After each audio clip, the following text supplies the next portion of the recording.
Para comenzar esta predicación, quiero contarte que nació la idea de hablar acerca de esto el martes de esta semana. ¿Estuvimos en Vallarta este martes? Pasa tan rápido la vida que a veces pienso que fue hace más tiempo, pero este martes estuvimos en Puerto Vallarta, en la iglesia Puerto Vallarta, que ya es una iglesia y está funcionando bien y Dios está ahí y va a ser, yo creo que va a hacer cosas mucho más impactantes de lo que ha hecho aquí, porque Dios es bueno. Y al estar compartiendo acerca del tema que estábamos hablando, Sara empezó a hablar un poco acerca de nuestro hijo Armando, el mayor de los tres, y un poco acerca de la experiencia que vivimos como papás, en donde realmente ha sido un reto grande. O sea, nuestra hija de en medio, Sharon, es como una hija perfecta. A veces me dan ganas de abrirle la espalda a ver si tiene pilas o algo sucede ahí, porque todo es perfecto. Pero Armando fue un hijo con muchos retos. En muchas escuelas tuvo problemas. Desde pequeña edad tuvimos que ir para revisar su sistema neurotransmisor, porque le detectaron un déficit de atención y varias cosas. Y ha sido interesante. Tal vez yo podría decir que ha sido mi mayor reto en mi vida a mis 52 años, mi hijo de 25. Sin embargo, en medio de todas estas luchas y retos, si podemos llamarlos así, Sara más que yo se dio a la tarea de afirmarlo, de bendecirlo y de hablar cosas que no son como si fueran, que además es la definición de la fe, y hablar palabras de vida sobre él, hablar éxito, hablar triunfo, afirmarlo y hijo, lo que te propongas vas a lograr, todo lo que quieras hacer. Y a veces yo pensaba un poco acerca de las escuelas con esperanza y decía, ojalá que mi hijo sea tan exitoso, que sea uno de esos casos de Einstein y de algunos incomprensibles o incomprendidos que corrieron de las escuelas, para que después de los años vean cómo estaban equivocados los directores. Y voy a mandar unos cuantos mails, voy a ir a visitarlos, porque finalmente después de algunos años Sara y yo no nos la acabamos de ver lo que Dios está haciendo con nuestro hijo, del éxito que está teniendo empresarialmente, de ver cómo ha crecido, cómo ha madurado. O sea, realmente podemos ver el resultado de palabras sembradas hace 20 años atrás. Y cuando llegué a la iglesia hace muchos años, leí un proverbio que me impactó, me emocionó demasiado. Y es una de las citas que siempre me ha acompañado en mi vida. Es Proverbios 18:21. Y te voy a leer primero cómo dice en una versión que es The Message, traducida por Google, no por mí, así es de que si está mal traducida no te puedes quejar conmigo. Y el traductor que está aquí atrás traduciendo a nuestro servicio bilingüe también puede tener la culpa, pueden reclamarle a él al final. Pero dice esto, Proverbios 18:21 dice, las palabras matan, las palabras dan vida, son veneno o fruta, tú eliges. Y en la versión NBI, que es como yo me lo aprendí, aunque ahora utilizamos NTV, porque es más cool, no es cierto, es porque se entiende mejor, pero en NBI dice, en la lengua hay poder de vida y de muerte. Quienes la aman comerán de su fruto. Se me hace una palabra impresionante meditar en esto. El poder de nuestra lengua, el poder de nuestras palabras, y como que es claro el proverbio porque no hay un punto medio. Vida o muerte, fruto o veneno. Y después en la iglesia en la que crecí, una iglesia que ya es de la vieja época, yo diría, con mucho respeto, pero creo que hay iglesias de la vieja época, surgió en no nada más en nuestra iglesia, sino en muchas iglesias, una corriente de declaración y de decretos. Y mucho basado en esta escritura, la gente decía, es que decláralo o decrétalo. Y yo quiero hacer hoy un pequeño comentario y entrar al contexto. La boca tiene poder, declarar es correcto. De hecho, ahorita Omar, que nos dirigía en la adoración, dijo, declaramos paz en el mundo, declaramos bien, porque la declaración es parte de nuestra oración. Declamar, declarar, orar todo esto lo hacemos con la boca, pero yo creo en lo personal y tendría mucho cuidado cuando pensamos que decretamos, porque cuando decretamos es como si Dios estuviera a nuestro servicio, y la verdad Dios no está a nuestro servicio.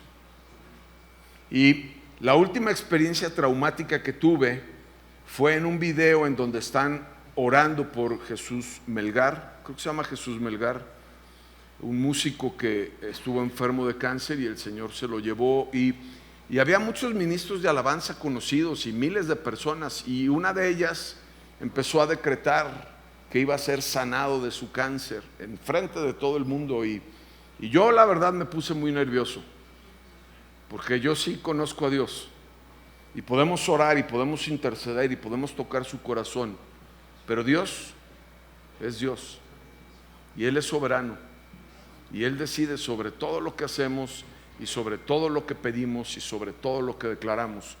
Entonces yo quiero animarte a que si estás en una etapa en donde sigues haciendo decretos, los cambies por declaraciones, y podríamos incluso declarar y decir al final si es tu voluntad, porque eso es realmente pensar y considerar a Dios. Ahora, cuando hablamos de la Escritura y cuando hablamos de palabras, me gusta enseñar la Biblia y leerla y aprender de ella dentro de su contexto, no sacarla del contexto. Y voy a compartir contigo una escritura que está en Santiago, ahorita vamos a ir para allá, y además lo voy a ejemplificar con una historia que viví anoche y que estuvo increíble, increíble, y que fui altamente ministrado. Así es de que vamos a leerla y ahorita vamos a entrar a la palabra. Santiago 3, del verso 1 al 17 dice esto: control de la lengua. Amados hermanos, no muchos deberían llegar a ser maestros en la iglesia, porque los que enseñamos seremos juzgados de una manera más estricta. ¿Algún voluntario para dar clases? ¿No? Ese Santiago empieza desanimando a los voluntarios, ¿verdad? Ay, mi amigo Santiago, pero tiene una razón. Es cierto que todos cometemos muchos errores. Santiago me gusta porque es alguien muy humano. Dice todos y dice muchos. Todos cometemos muchos errores. Pues si pudiéramos dominar la lengua, seríamos perfectos, capaces de controlarnos en todo sentido. Podemos hacer que un caballo vaya a donde queremos si le ponemos un pequeño freno en la boca. También un pequeño timón hace que un enorme barco gire donde desea el capitán, por fuertes que sean los vientos. De la misma manera, la lengua es algo pequeño que pronuncia grandes discursos. Así que también una sola chispa puede incendiar todo un bosque, y la lengua es una llama de fuego. Es un mundo entero de maldad que corrompe todo el cuerpo. Puede incendiar toda la vida, porque el infierno mismo la enciende. El ser humano puede domar toda clase de animales, aves, reptiles, peces, pero nadie puede domar la lengua. Es maligna e incansable, llena de veneno mortal. ¿Cuántos ya van muy animados hasta este momento?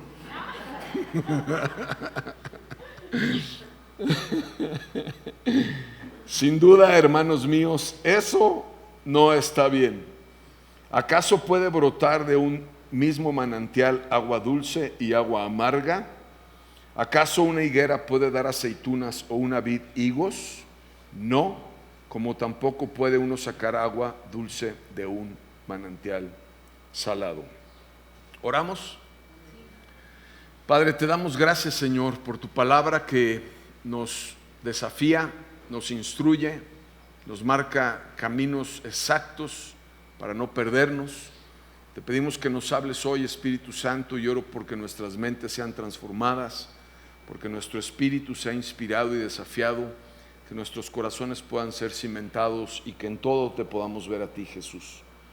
Oramos en tu nombre, Jesús. Amén.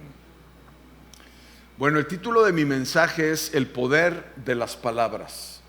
El poder de las palabras. Y regresando al contexto de la Escritura, voy a partir a partir del verso 3, pero quiero decirte antes que cuando pone el ejemplo del caballo, llamó mucho mi atención porque los caballos es el animal con más fuerza que hay en la tierra. Y es increíble cómo en la lengua, en su boca, puedes tener control sobre algo que tiene tanta fuerza. Ahora, avanzando, dice que podemos hacer que un caballo vaya donde queremos si le ponemos un pequeño freno en la boca. También un pequeño timón puede hacer que un enorme barco gire a donde desee el capitán. Y aquí hay algunas cosas de las que quiero empezar a hablar. De la misma manera, la lengua es algo pequeño que pronuncia grandes discursos. Sabes, todos los días cuando nos levantamos tú y yo, estamos construyendo o destruyendo. Con nuestras palabras estamos trayendo vida o muerte. Y creo que es algo en donde yo por lo menos he tratado de tener una autorrevisión un poquito más detallada. Recuerdo, como te decía al principio, cuando escuché y aprendí acerca de este proverbio, a tratar en las noches de pensar cómo había hablado, cómo me había expresado, de qué cosas me había alimentado. Y lo que es interesante es lo que dice aquí también: la lengua es una llama de fuego porque pone infierno mismo y la enciende. Entonces, ¿qué estamos haciendo con nuestra palabra? ¿Qué hacemos con nuestra lengua? Y lo primero que apunté fueron unas notas que se me hicieron muy prácticas y que son cosas en las que yo he tratado de tener atención en mi vida. Con nuestra palabra, con nuestra lengua, ¿qué estamos haciendo en nuestra relación, en nuestro matrimonio? ¿Cómo hablamos acerca de nuestra esposa? ¿Cómo hablamos acerca de nuestro esposo? Te voy a decir algo, y lo creo. Yo creo que el principal problema de muerte en un matrimonio no es una infidelidad, es la lengua. Y tenemos que aprender, adentro de un contexto, aún teniendo una riña o aún teniendo una discusión o aún teniendo un problema, a poder reclamar y poder pelearnos con amor. Lo voy a decir de esta forma interesante: con furia, pero con amor, con respeto. Y creo que si nosotros aprendemos a declarar, a poder hablar palabras de vida sobre nuestra esposa, sobre nuestro esposo, y hablamos las cosas que no son como si esperáramos que fueran, viviríamos tan diferente, tendríamos tanto éxito en nuestro matrimonio. Porque aquí está la otra moneda, la otra cara de la moneda. La lengua es una llama de fuego, y me encanta cómo dice y me llama la atención, porque el mismo infierno la enciende. Puedes tener la mejor tarde de tu vida con tu esposa o con tu esposo, con tu novia o con tu novio, o puedes vivir realmente un infierno mucho mejor que cualquier película de Hollywood de terror. Y lo interesante es que en los dos ejemplos que nos está dando, cuando tú estás sobre un caballo que es fuerte, que es desbocado, o un barco que es gigantesco, tú tienes el poder de controlarlo. Y en nuestra vida, nuestra lengua, que fue creada para dar grandes discursos, también tenemos el poder para controlarla. Lo segundo es a nuestros hijos. ¿Cómo nos expresamos acerca de nuestros hijos? Y yo te decía ahorita, siempre he dicho que Sharon es una niña perfecta. Y a Michelle siempre le he dicho: tú eres pura dinamita. Me metí en problemas porque sí es pura dinamita. Y Armando siempre lo afirmamos: vas a tener éxito, te va a ir bien en la vida. Voy a decir algo un poco controversial, pero ni modo. No todo en la vida es una escuela. O sea, está bien, hay que estudiar, hay que prepararse, puedes conocer buenos amigos. Pero sabes, yo conozco una gran cantidad de empresarios, y me incluyo en esta lista, que no terminamos la escuela. Está bien la escuela, pero no es todo en la escuela. Y a veces nos vemos tan alarmados por cosas que nuestros hijos hacen o suceden, y sabes, muchas veces como papás nos reflejamos en ellos y pensamos que no somos suficientes capaces. Pensamos que el problema que están viviendo es una extensión de nuestro problema o de nuestra vida. También me acuerdo cuando Sara le decía a alguno de nuestros hijos: haz la tarea, es que ayúdame a hacer la tarea. Y me dice: Sara, yo ya estudié la secundaria una vez, no pienso hacerla 2, ni 3, ni 4. Ya es tu problema. Estudia, ve a la escuela y pon atención. Oye, que si no aprendiste bien, ok, te podemos apoyar de cierta manera, y estamos, no estoy diciendo que no, pero también es chido decirle: tú puedes, eres responsable, vas a lograrlo, vas a llegar hasta el final, te va a ir bien en la vida, vas a tener un extraordinario marido, vas a tener una extraordinaria esposa. Y sabes, la tercera parte que se me hace súper importante es, como hablamos a nuestra esposa, ya dije, como hablamos a nuestros hijos, si estás soltero, como hablamos en nuestro entorno, a nuestros amigos, a nuestros padres. Pero la otra que es importante, y entramos todos aquí, es cómo nos hablamos a nosotros mismos. ¿Cómo nos hablamos a nosotros mismos? Y entonces, si tú crees que te va a ir mal, tienes toda la razón y te va a ir mal. Pero si crees que te va a ir bien, también tienes toda la razón y te va a ir bien. Y tenemos que empezar a modificar esto en nuestras vidas. Me va a ir bien. ¿Por qué te va a ir bien? Porque Dios es bueno, porque quiere lo mejor para mí, porque su palabra lo dice. Ah, qué soberbio eres. Se escucha muy soberbio. No, no se escucha soberbio. Es lo que Dios dice y lo creo. Y sabes, tenemos que empezar a afirmarnos, a creer en nosotros mismos, a traer valor a nuestras vidas. Mujer, en el momento en el que tú crees en ti misma y te valoras, la gente te va a respetar. Y tenemos que empezar a hacer esto. Hace algunos años, cuando yo quería empezar a predicar y hablar un poco acerca de Dios, me emocionaba y pensaba que era bueno. Pensaba que era bueno. Estaba más inmaduro también, pero pensaba que era bueno, y de repente, cuando algo salía bien, la gente aplaudía. Pero entonces había personas que no les gustaba eso y te dejaban sentado, castigado 3 meses por hacer las cosas bien.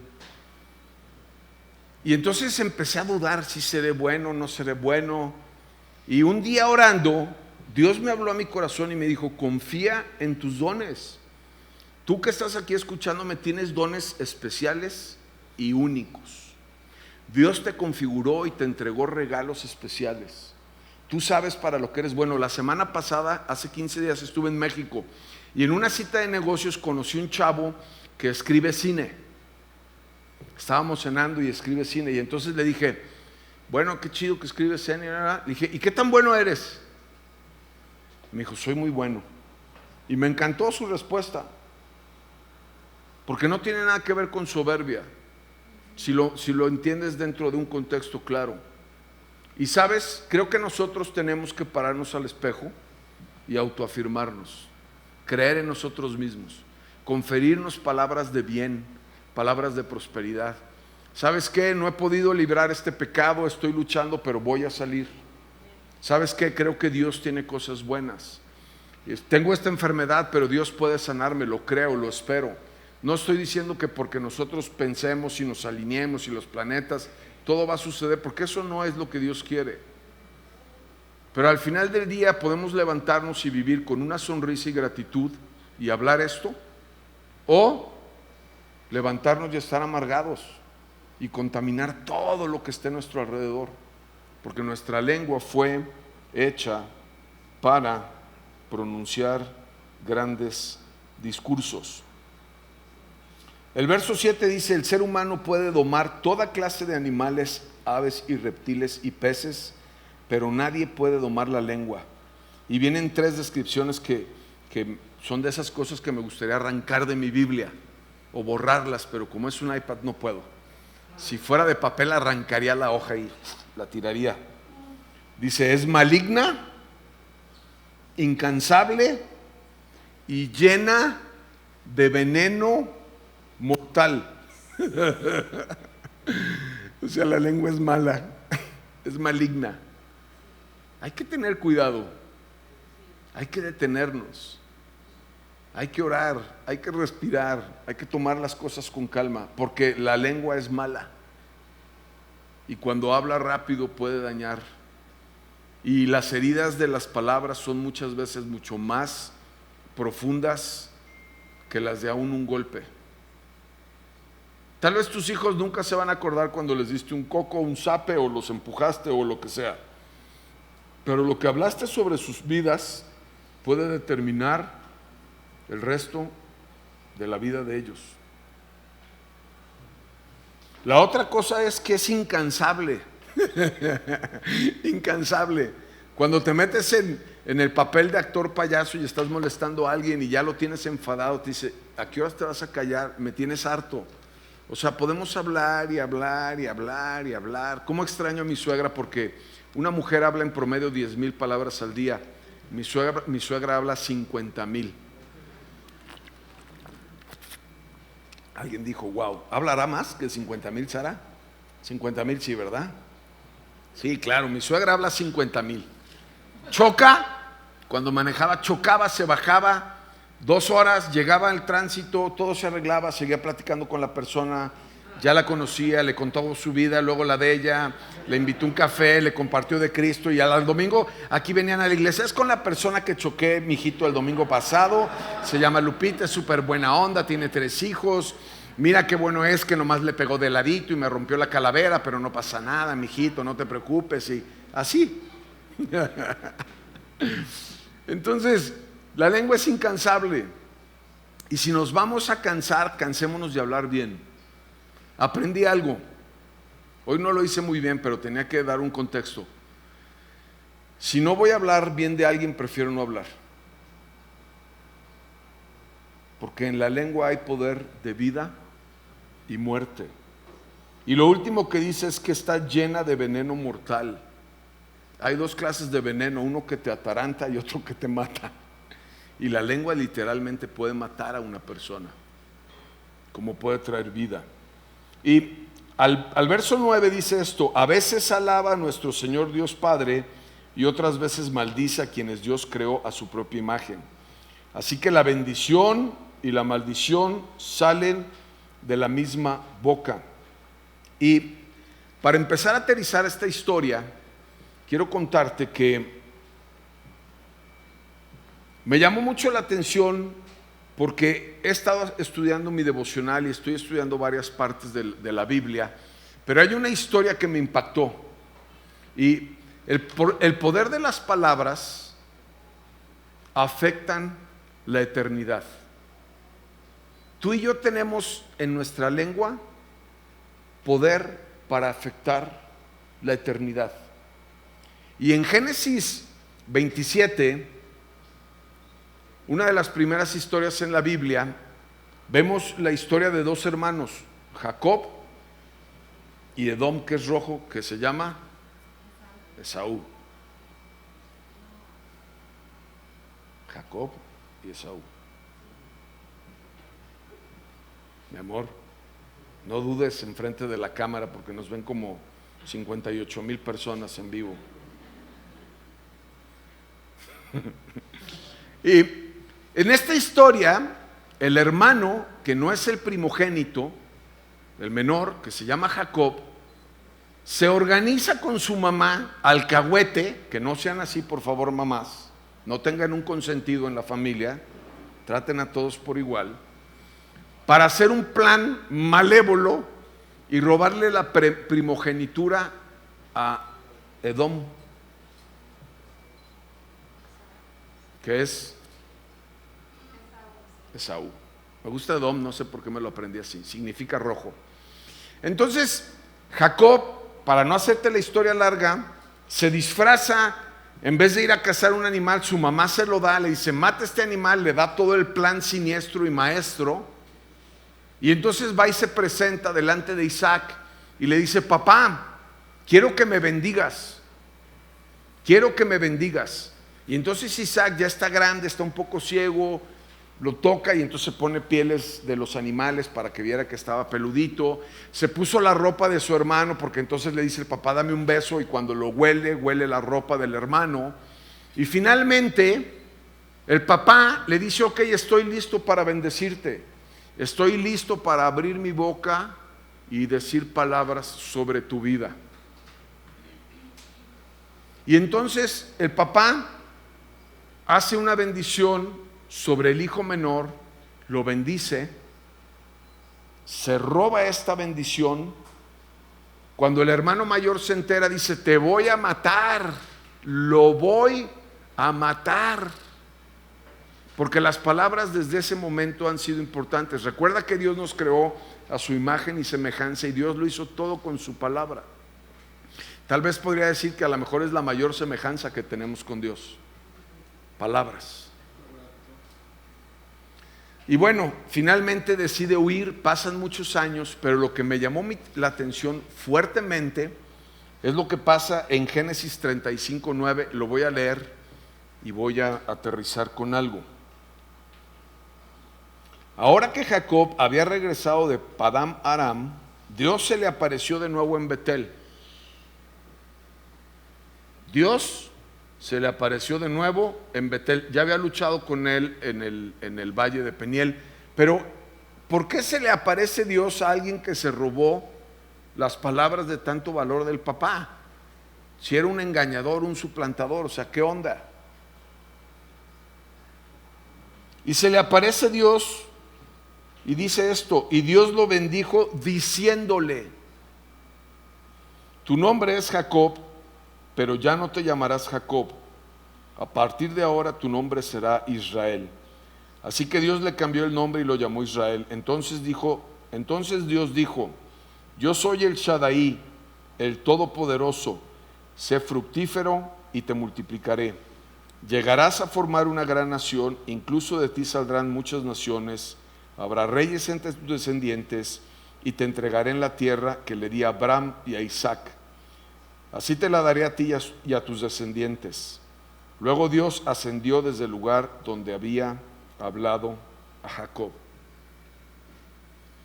Las palabras de Isaac, su papá, tuvieron efecto en la eternidad. Y Dios respetó y honró las palabras de un padre. Y el día de anoche tuvimos la fortuna, el privilegio de poder casar una pareja, Dani y Jos. Aquí están sus papás, Marisa y Toño. No sé qué hacen aquí, deberían de estar en su casa dormidos, pero aman a Dios y son fieles creyentes. Y la ceremonia estuvo increíble. Los novios acomodaron la ceremonia, me dijeron, queremos que sea una ceremonia de esta forma, queremos que sea rápida, que no hables mucho. Está bien. Y entonces así fue. Fue una ceremonia rápida y fue una ceremonia en la que no hablé mucho. Pero en el momento en que los dos novios pasaron adelante y les dije, ok, llegó el momento de la verdad, lo que ustedes se declaren con sus bocas, lo que ustedes van a hablar es el pacto del matrimonio que los va a unir por siempre. Y entonces sacaron sus votos y empezaron a decírselos uno a otro. Primero ella. Y me tuve que aguantar para no llorar, porque se me corría el maquillaje. No, porque me tuve que aguantar. Pero cuando terminó Dani, bajé el micrófono, me acerqué y le dije, tienes una poeta dentro de ti. Impresionante. Y luego Jos sacó su apunte y le empezó a decir, incluso hasta cuando lo llevaron a Tapalpa, sin que estuviera invitado, pero fue un plan ahí entre los papás para que se conocieran. Y estuvo increíble. Yo estaba siendo superministrado, tenía primera fila. Estaban los novios aquí, yo estaba aquí en primera fila, ¿no? Pero después de esto, vinieron los papás. Maritza y Toño pasaron adelante para darles un símbolo y para bendecir sus vidas. Y fue increíble. Y era algo que yo había hablado con Dani, porque Dani me dijo, es que yo no quiero que me entreguen porque mi papá se va a poner nervioso a lo mejor, o no sé. Yo como que siempre hago las cosas un poco diferente. Sara me regañaba y le decía, mujer, espera, dame chance.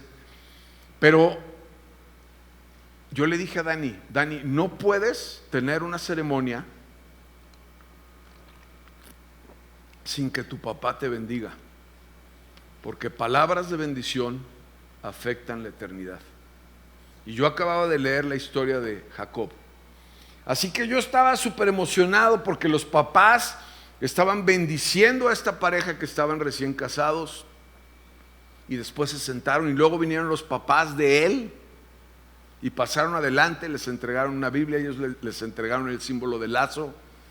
Y también los bendijeron de una manera increíble, increíble. Y honestamente, no soy el protagonista. Le dije a Sara, estoy feliz de esta ceremonia, porque a lo mejor es una en las que menos he hablado, menos he tenido protagonismo, pero estaba emocionado por lo que estaba pasando. Palabras de bendición, palabras de eternidad, palabras que estaban siendo impartidas y que estaban impactando la vida de muchas de las personas que estaban en ese lugar. Tú y yo tenemos en nuestra lengua veneno o fruta, vida o muerte. Así que, para terminar, tengo un último pensamiento. En un mundo tan caótico, tan echado a perder, empezó lo de Rusia y estaba yo con mi dentista Yesenia, que viene a la iglesia y es la mejor dentista. Si necesitan ir con una dentista, vayan con ella. Y estábamos platicando y llegué a su consultorio y le dije, ¿cómo estás? Y casi lloraba. Me dice, pues ya ves lo de la guerra. Y le digo, es increíble en este mundo moderno a estas alturas que pase eso, ¿no? Así le contesté, es increíble en este mundo moderno a estas alturas que pase esto.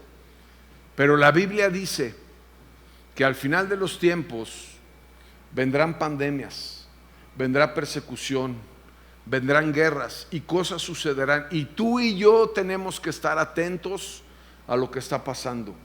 Mientras todo esto sucede, el día de mañana nos vamos a levantar y vamos a tener la oportunidad de edificar o de destruir, de dar vida o dar muerte.